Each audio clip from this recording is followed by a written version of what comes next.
Welcome to a podcast capturing the antics of two geeks who talk about video game culture and influence, both old and new, all through chaotic banter and tangential tangents that make no sense.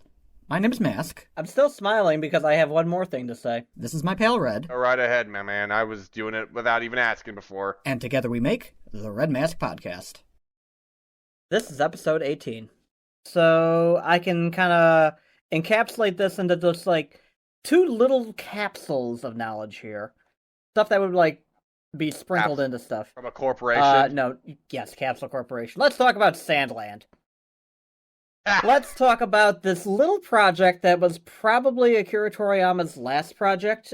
Doing some research for this, I ended up seeing that there's a new show out, but it's not the first show for this IP. The manga was originally published in 2000. It ended up in Shonen Jump in 2003. It ended up with an anime in August 2023 in 2D. It was a film adaptation, though, so it was like not even like episodic. But now, OVA almost. The international release of this whole project is what's being called an original net animation, or an ONA. That is being put on Disney Plus and Hulu, because they're basically the same thing. Streaming companies are hell. And at the same time as that, I mean, they're re-promoting the old comic. They're also promoting a video game. This game is kind of interesting, too, because the game is, feels a little rushed, but there's a reason for that. Yeah, there's a reason for that. I'll get to it. I was watching you play the demo. The demo is fun. We'll talk about the demo. We'll talk about the game. We'll talk about this whole ethos behind Sandland, because it's like a Mad Max sort of world with, like, a imp character. Everything is very Toriyama style. There's like hints at Dragon Quest and Dragon Ball all throughout. There's a character that is a slime that is melting in like the first episode, and it's funny. Character design is so obviously Toriyama. Him, yes. You can easily tell. He worked on. He did do Sandland. Yeah, back in 2000. Did. Yeah, you can see it all over. It's fucking Chrono Trigger all over. Kind of, sorta. It just defines the medium. Yeah, it's sort of beautiful. The Prince character that you get introduced to, he's like the main character that's not Rao here, our human. His name is Beelzebub, and his dad is basically Dabura, but it's just not because it's the Demon King. That's another Toriyama Easter egg right there. What the company was? Oh, yes. The company that's doing the video game, you might know, as a little house called Ilka. They have a infamous reputation for working with Pokemon games. Specifically, Brilliant Diamond and Shining Pearl. Just the one. Just the one. Brilliant Diamond, Shining Pearl. And it wasn't that, let's say, polished. It wasn't very Brilliantly Diamond or Shining Pearl at all. The game is just plagued with so many, like, pitfalls. It's too faithful of a remake is the problem. But it also just lacks a lot of this, like, spirit of, like, the old games. Funny about that is that I think they added diagonal movement and it broke some of the puzzles. Whoops. So, they made that goofy little remake. And now they're working with Bandai Namco Games to make the Sandland game adaptation, which has a lot of promise going for it. It has collectibles. It has an overworld that's very open for you to explore. Upgrades, items, you get different mechs. You can actually travel around in a tank. Or a interactable mecha robot, which looks like Robo. Gotta love that. Yeah. You're also ending up getting in fights with, like, large creatures. There's an XP system, there's a level system, you can upgrade the equipment on said tanks and mech robos. And, yeah, I mean, it has good promise, but there's some enemies clipping through things every so often, and I'm trying to remember. You saw the scorpion that I fought, so that was a thing that happened. Yeah. I saw it every time you fought like an enemy, you didn't get much out of it, which was like... I'm going to chalk that up to the demo. It is something that is being tied together. It needs more time. And hopefully... there's features in this game that reflect like more modern Pokemon games like Legends Arceus. There is sneaking and rolling, and this might be just a preview of what Z to A may become, since Ilka actually... There's a little company reshuffle happening. Ilka is working with the Pokemon Company now in a new joint venture they're calling Pokemon Works, which, I sure hope it does. Amazing. Also, to go back to what you just said about how they're like doing stuff like it's Legend Arceus, there's another game you can go off of. Yeah. Breath of the Wild. I mean, Come on. it's right all there. still right there, but no, this is actually from the horse's mouth. Ilka will be doing another Pokemon game at some point, be a Gen 5 remake or otherwise. I fucking meant the game mechanics of Sandland were like Breath of the Wild. You kept saying Legends Arceus, and it's like they uplifted that from like Breath of the Wild. They did. Basically, yeah. I feel like there's still. I actually never played Legends Arceus. I'm going to admit right here.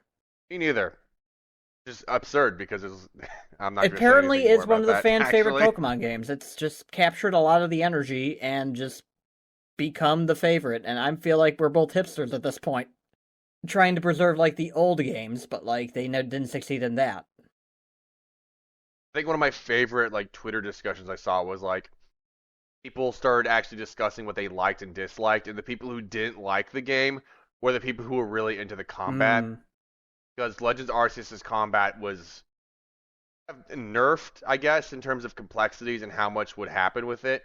And like certain things were emphasized heavily, where it's like, I think like type weaknesses and stuff are way stronger in Legends Arceus or something. So you have to get Pokemon that are worth your time for the first time ever. Difficulty tweaking, yeah.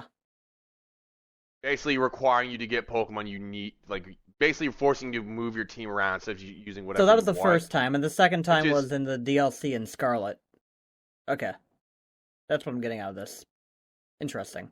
The anime is pretty good. I mean, it's in 3D. If you're a fan of that, then I do recommend it.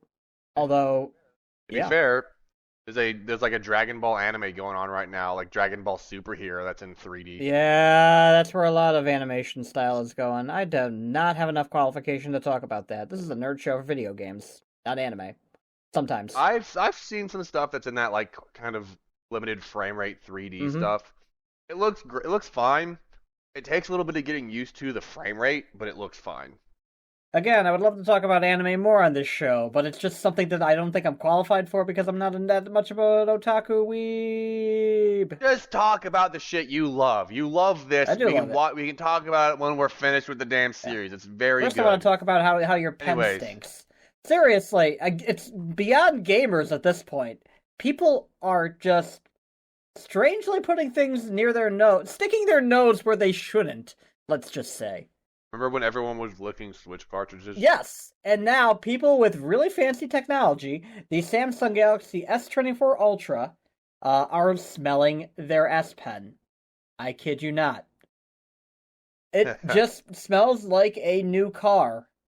A very hot new interior of a new car. This is news. For some reason. I don't know.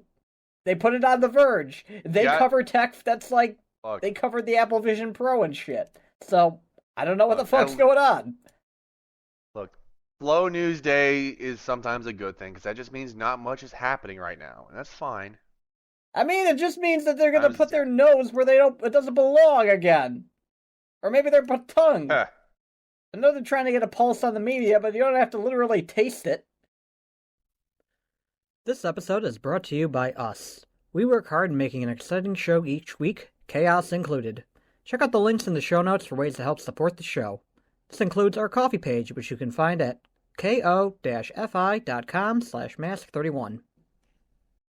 So what I've been doing in Mario Tennis Game Boy Color, so this is actually my second time beating the game. I got it on 3DS when that came out. I don't remember if that was a Club Nintendo thing or not. I got it, and I beat it in both singles and doubles, because that's just what I do. And when it comes to playing against the computer in that game, which is the story mode, spin, the stat spin is basically useless, because higher level AI just knows what the path of the ball is going to be. Like, the difference between the different AI difficulties is how fast it reacts to the path of the ball. You unfortunately cannot spin to win. It always knows. You cannot spin to win. The AI just knows where it's going to be, and then it just adjusts accordingly depending on the difficulty. Which is something I want to see like fixed in other games. It's like, oh, if you have a high spin character, then it introduces like some error into the AI, that kind of thing. Like, oh, you use a slice. Well, now the AI might have a might fuck up where it thinks the ball is going. I don't know. That's just something that I'm always thinking about in those games. But so I don't touch that stat. So I put it all into speed, power, and control, which is basically just like control determines basically how well you can hit your target, whether or not you go out of bounds or not, stuff like that. Power is obviously how hard you hit the damn thing, and speed influences how fast you go. But each of these like stats has like substats that it shows you going up. Like control has angle and placement. Speed has like stop, which is like your friction, depending on whether basically making you either Luigi or not. But there's like two other stats that I can't remember. Power has like the serve, your stroke, your volley, stuff like that. It's like the basics, like and those go up as you level up the overall stat, and they go down as you level up and put stuff into other stats, which is like that's like the main mechanic of the leveling system in the Game Boy Color Mario Tennis. They managed to make an RPG that's not a simulator out of a golf. I know I was going to say golf at some point. Golf and tennis game. It's all wrapped up into itself, and it's just a beautiful package.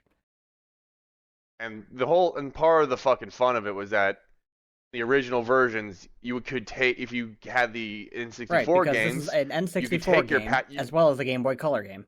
Yeah. You could take your powered up Game Boy Color characters, connect them up to the N64, and play almost them like there. It's Pokemon. And they would have their stats. Yeah. They would have their stats. Yeah, it uses the same thing as Pokemon Transfer Stadium pack. as well.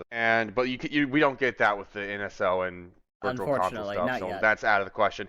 However, they do have the content that you would unlock in the Game Boy Color game by linking it up to N64, because you would unlock some of the Mario characters and mini games by connecting the GBC to the N64. That is really nice. And that's just they just have that in there by default. Nintendo has a great a history of game preservation in this sort of way. It's like, oh, you can't access this part of the DLC basically that we made. Here, let me just give you 36 and 2 promo e-reader cards in Super Mario Advance 4, Super Mario Bros. 3 on Wii U eShop. Like, you just get those. Yeah. And that's great. Yeah, it's... You know what they didn't do that for, though, recently? I had to look this up. What did the Mario vs. Donkey Kong remake. They missed the opportunity of adding the e-reader levels back into that game, and that was just like, okay, yeah, Nintendo got a Nintendo, but at least they do that for the games that they're porting. Maybe not the games they're remastering. They've got it somewhat down right now, which is better than nothing, honestly, but it could still be better. I mean, there's also exceptions to that rule I just made, because Pikmin 2 never got the e-reader content either. It has e-reader content? It has 3 minigames.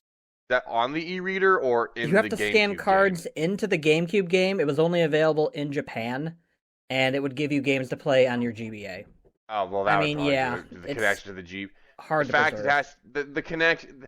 That's part of the problem, is that they were doing multimedia stuff, and that's hard to preserve. With putting the stuff, if stuff is already in the cartridge, they can just put it in. Probably, no problem. Yeah. Obviously, it's a lot easier to do that than because the problem with the reason why you can't play those the Game Boy Color characters in the N64 NSL releases, obviously because they have their own stats. You're supposed to bring your stats over and play them against high max difficulty Mario characters and fuck them up with your own max character. So the fact that the characters don't have base stats is part of the problem. So to go back into the Game Boy Color story mode, I already 100%ed singles. All I have to do is beat Mario and Peach as my doubles. And right before I do that, I've been trying to grind experience for my doubles partner to get his stats maxed out. Which the character, because I'm using Alex and Harry as my characters, and Harry apparently needs a lot more levels to max out those 3 stats. You told me about a little secret with that as well. I have Alex at level 61. He has all of his stats at 10. All of the relevant stats at 10. Spin is at 0.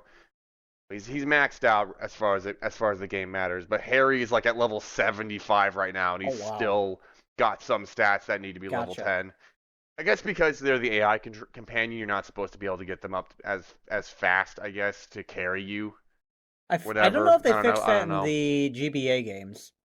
Oh yeah, the GBA games, you can talk about those yourself. I 'Cause mean, I never can only touched talk about the those. golf one is the problem, because the tennis one, I have no idea. But the leveling system in the GBA game is that you get XP and you distribute it to both characters. You could just Yes, stack that's how one it of always them works. or the other one, but like if you're doing singles, like you're never gonna really stack the other character. That's the thing. Well, it's It really just funny though is. because you can play singles and then take the experience you gained and put it on the other Yep. character like they did anything. Yep. Really funny.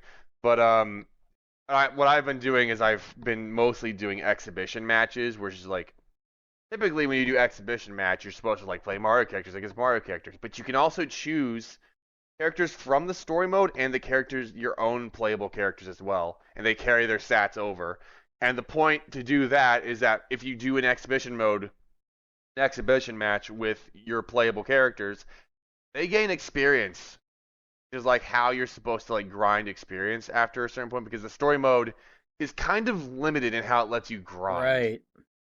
Right. There's a limited amount of like practice things you can do to gain an absurd amount of experience points. There's a limited amount of matches you can play if you keep moving with the story. Practice matches and that like there's three opportunities you can use to play practice matches, and they're both when you're unranked in the various classes. So you can play junior practice matches if you're unranked, but the moment you get a rank, you can't do that anymore for some reason. Once you move up to seniors, you can do it there as well until you get ranked again, in which case you can't do it anymore. You can do it with the varsity team until you get on the varsity team, and then you can't practice at all for the rest of the story mode. You are locked into doing matches that progress the story, which is where you go up to the Island Open, and then you immediately go up against Mario and or Right. Peach. Yep.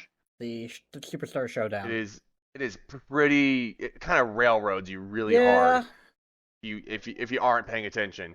But to make the grinding easier, once you make it to the Island Open, you gain access. Like once you hit senior mode, or the seniors area, you get access to rackets, and once you get to the varsity team, you get access to shoes as well.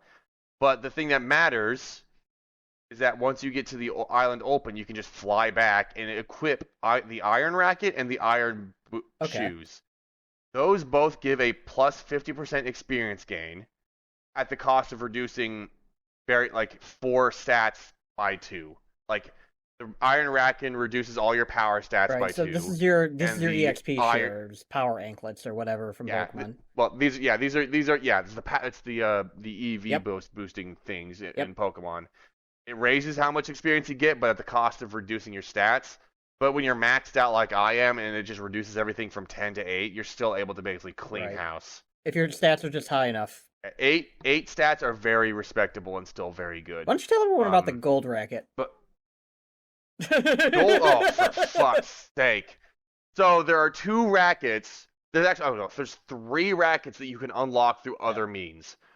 The first racket I want to talk about is like this spin racket, which you can only unlock by getting your spin level 5 higher than your power. And like you said, spin is kind of useless against the CPU, so at that point you're just doing it for style. And that is something you can permanently lock yourself out of if you don't put anything into spin. And it's like, I guess I never get access to the spin racket in this file. Oops. But that's not as bad as like the silver and gold rackets. So once you get to the Island Open and you equip the iron racket, you can go onto the practice courts at the academy, and you can go into the back when you're the lake where there's some dumb jackass practicing his swings to swing faster, and your character will boast and say they can swing faster than him, and then you swing slower, and he laughs in your face and calls you a fucking loser, and then runs off. And then if you go to that spot, your character will be overcome with the desire to swing very fast. And then it goes into a button mashing minigame. And good lord, is it a button mashing minigame? So, it tells you to press A as fast as you can. That is a lie. You are supposed to hit both A and B alternating. Do not just press one button, alternate. Fuck, because they both work. Second off, there are 2 rewards you can get from this. Silver Racket requires at least 100 swings in 10 seconds, so 10 button presses per second. Gold Racket requires 150 in 10 seconds, so 15 per second. My arms were sore for 2 fucking days from this. So were That's not so many all. kids who ended up playing the tennis game. Oh my god. But that's not all. Here's the thing. Whatever racket you get from this, the silver or the gold, you are only allowed to get one or the other. If you fuck up and don't get the gold racket, you get the silver racket and are permanently locked out of the gold racket unless you load your save. You have to do the gold racket first. And then you can't get the silver racket, but the gold racket is better anyways. But it's just so fucked up. On a Game Boy Color, no less. Yeah, this is like one of those moments where it's like, I don't know if they were thinking about what they were doing when they put that in. Because that's arm damage. Yeah. For it's nothing. Mario Party 1 all over again. Yeah. Well, they thought nothing about the fucking spin this. And what's funny about the spinning the stick mini games? That in the Japanese version of Mario Party 2, they kept that style of game in. Only in the Japanese version. Only in the Japanese version. In the American version and stuff, they made it like match A and B. It was just, I don't know what they were thinking at time. It's one of those. It's the other time I would bring up where like I don't know what the devs were thinking, just which so is disconnected the from their own games. I don't even think they were testing them. Yeah, that's the thing. The one that I'm always aware of is the 7-day survivor achievement in the original Dead Rising on Xbox. Because the way the survival mode works in Dead Rising, that in the original, is that a day takes 2 hours. 1 hour for the morning and daytime, and then 1 hour for the evening and nighttime. Mm-hmm. So that's 2 hours per day. You would think, oh, that's not too bad. You can like probably pause and save your progress and come back to it. No, you are not allowed to pause. You are not allowed to save. No pausing for what the fuck? Okay, first off, no pausing. That's bad enough. That's really bad. And no saving is another step onto it. It's like, no saving is one thing. Actually, I got that backwards. No saving is one thing, because that means you leave the game on until you beat it. No pausing is another thing. Mm-hmm. Because 7-day survivor means you are setting aside 14 hours in a single day to do this fucking achievement. I'm just smiling with an ear-to-ear grin right now because, like, you're saying all this, but I just remember one of my favorite RPG speedruns that uses a very long waiting period. I know what you're talking about. I know what you're talking about. I know what you're talking about. Shampoo. You can get onto that in a second. I'll let you get into that. Oh, no, I actually don't understand a lot of it. But, like, you are literally waiting in a menu for a week just for this item, and you can't leave that menu. And to be fair, I think you just have to leave the game running for that time. And I think if you're in menus, it doesn't run the timer. Right, yeah, that's the problem. That's why you have to be in that menu. So it's like the 100% speed run means that it has to just leave the game on at one point to just let it level up, which is its own thing, but that's a speed run. You don't have to do that. You can just play the game like a madman if you really want to get that you can play, instead of just leaving it on for a week, you can like do it over like a year if you really want in the vein of your achievement in Dead Rising, where's the fun in that? Exactly. Well, this one you have. The only way to play this mode is the way they designed it, with no saving, no pausing, and like with no saving, you can at least assume like, oh, it's because it's like if you die, that's it, it's the game over. But like you can just make it a quick save then, make it a save file that deletes itself. That technology existed. I swear to God, 14 hours of gameplay nonstop where you have to find the food, which is usually held by like survivors that are now evil, and you need to kill them all because this mode is weird. You have to find the food, which is limited in quantity, and you need to make sure you're not taking damage to make it last. And so you take like damage every 6 minutes, and then you have to like heal it back up by eating. It's like a hunger meter at that point. But I looked up guides for how people were talking about it, and it's like, yeah, basically you set aside. You find a day where there's nothing going on, and you just spend 14 hours of your day getting comfy, reading a book, and then double checking to make sure, like checking back in when the game is ready to be played again. Because so much of the gameplay is spent just waiting in a safe spot where the zombies aren't allowed to spawn or even come near, and then just taking your hoard of food and eating it over time as Who's you the real wait. zombie in this situation? And what's funny is I think that was like the Red Ring of Death may have become like way worse because of that achievement. Oh yeah, because console It's like, reliability back then was just so poor between both 360 and yeah, PS3.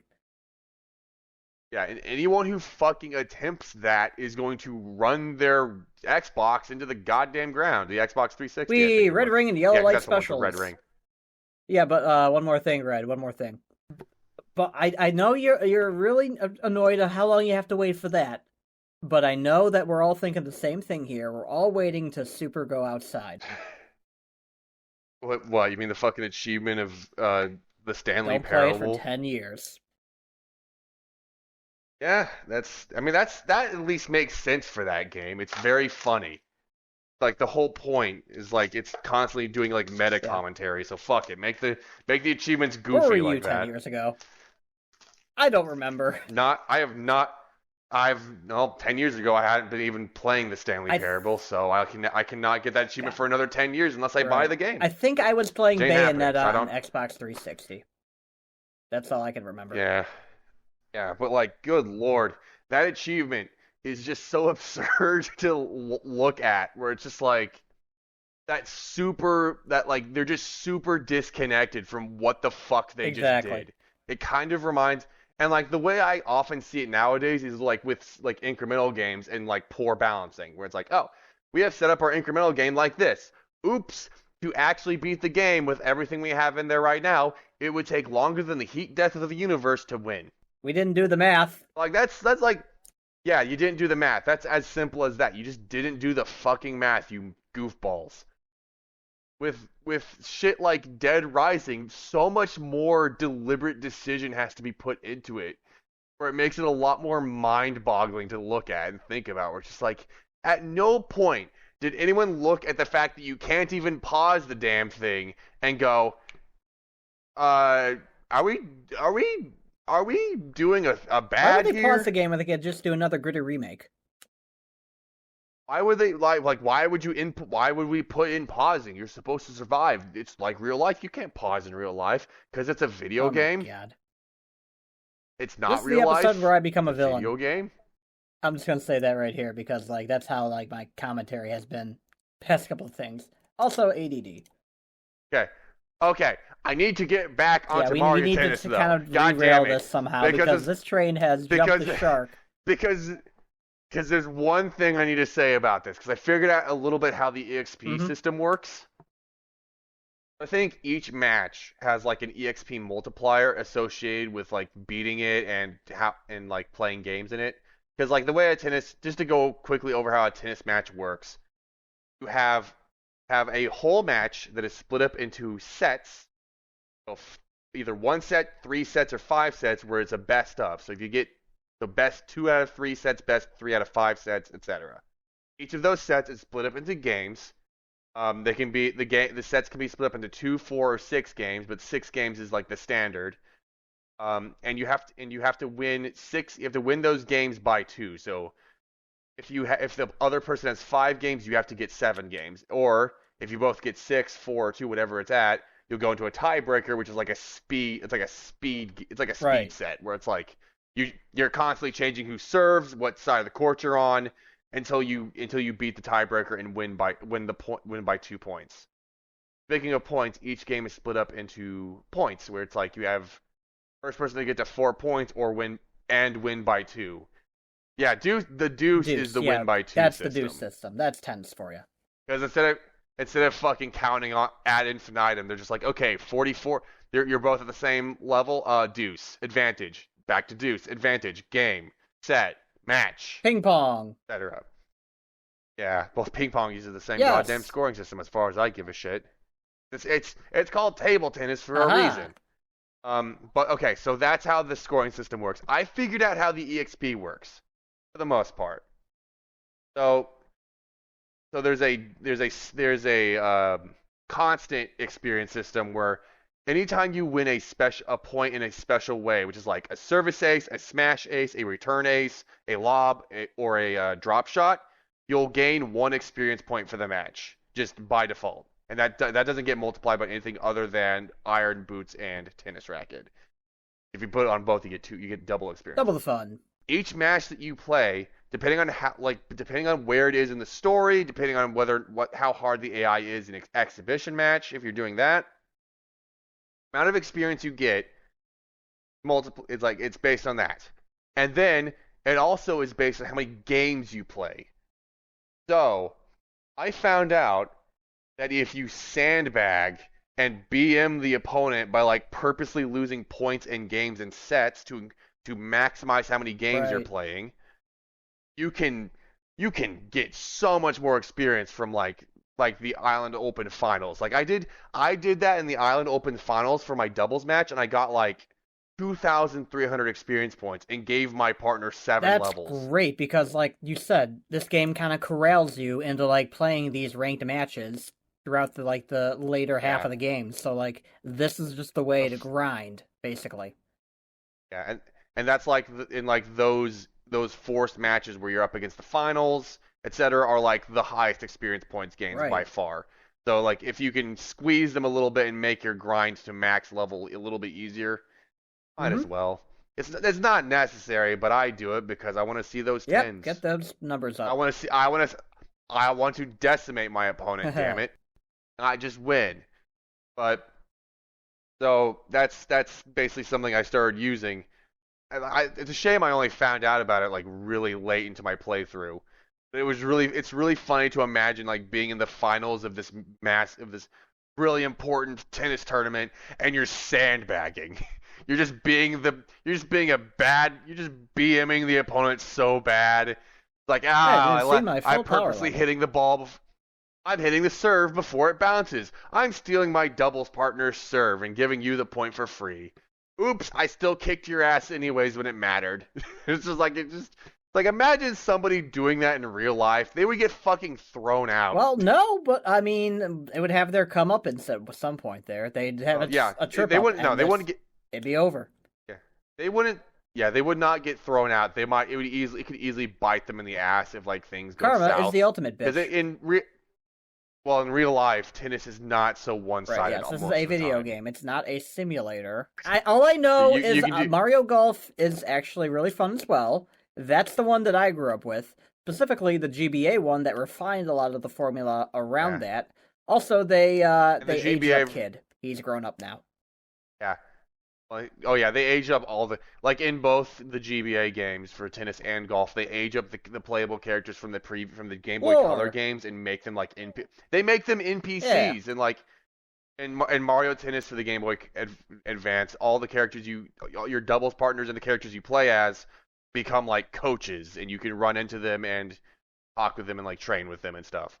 And in the Game Boy Advance Mario Golf game, your champions are the same as before with the Game Boy Color game. However, when you finally get the opportunity to play against them, you find out that they've been recently beaten by a playable character from the Game Boy Color game that you now have to beat, and then you get to face both the playable character and the original champion in the partner match, which will then play the original like a remixed version of the champion's theme in Game Boy Color, which I have to mention that because none of the original OST of the Mario Tennis game returns because they use more original tracks, unfortunately. Because the thing that I really liked about the Game Boy Color version of Mario Tennis is they use a lot. They basically chip tuned the N64 soundtrack for a good chunk of the OST. You're just listening to the N64 OST, but it's been made into a chip tune.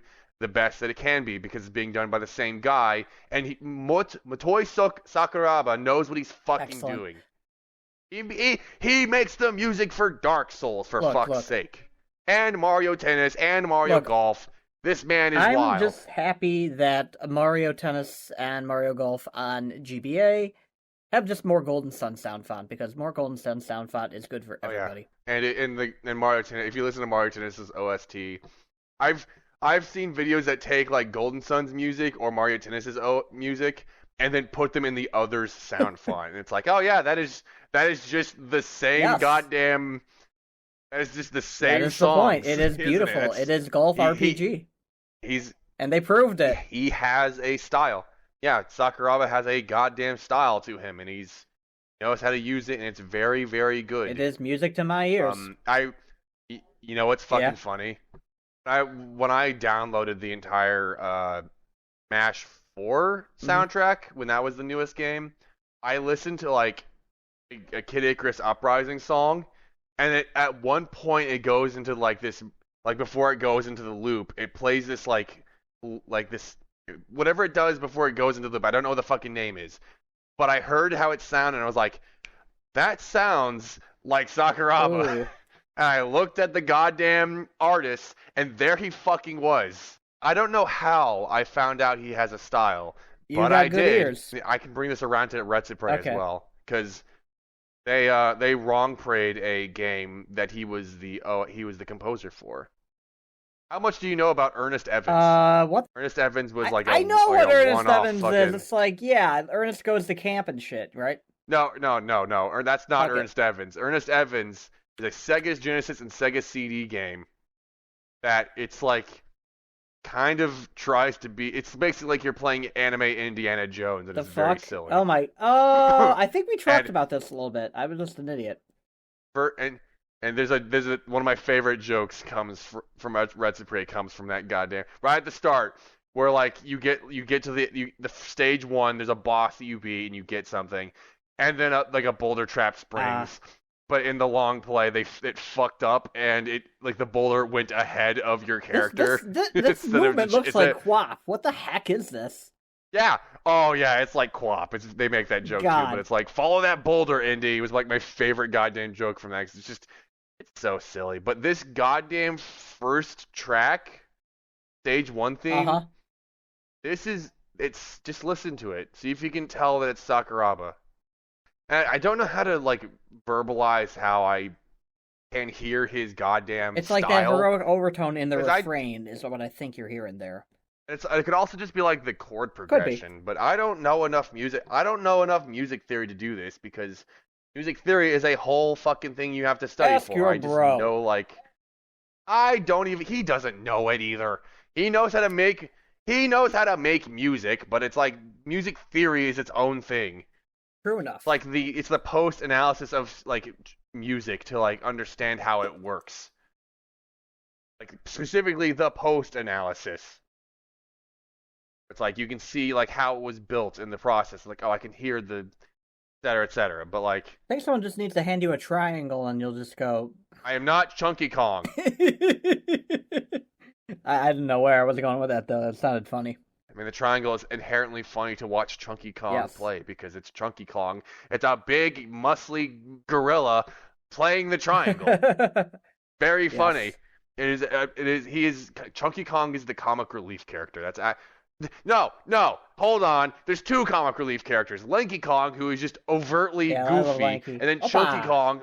And Chunky Kong is funny because of the duality of his character. Indeed. He's like in a lot of ways he's the opposite of like the heroic Donkey Kong, but he's stronger. Very silly to think about. Oh, expandong. I have no idea. Oh, dude, every time. Yeah. There's 2 things I like to reference from Donkey Kong 64. The first is when you beat a minigame and it goes, well done! Yeah, everyone thinks that's like the most ludicrous thing. Yeah, I mean, they make it more like campy in Diddy Kong Racing, but like, yeah, that line just encapsulates it. Yeah, I find the Diddy Kong Racing ones like a lot more like, I don't know, they're a lot more generic. Because the one I always think about, they're a lot more suitable, right, I guess. Yeah. Where it's like, I don't know. Trying to think, the one I always go back to is when you get when you're doing the silver coin challenges and you get all the silver coins, and you just hear a TT go for it, and it's just like, yes, that just feels good. And you get all the coins, it's like, all right, now go fucking get first place. Right. Like the most. No, you're going the wrong way. No. Yeah. Wrong way. I know that one too. The other one that I always reference is the Yes. banana. And what sucked is I would make that reference in college, and everyone, every time they heard it, was like, stop referencing the Minions. And it's like, I'm going to... How is it Minions? Oh my lord. Because they like bananas, and that's one of the jokes that they constantly do. Please help these non-gamers. To be fair, I do... Lowercase And I g. do appreciate... I can appreciate the Rabbids and the Minions for slapstick humor, because they do it well enough. I like slapstick. I fucking watched the Three Stooges. I love slapstick. But good lord. God damn, sometimes it just goes a little far. Speaking of going far, we went off the rails again. Thank you for listening to this episode. We are hosted on mask31.dev/the-Reddmasq-podcast. You can also find us on Pocket Casts and wherever great podcasts are found. It's to get you gotta not get. I mean, they don't play. That's how words.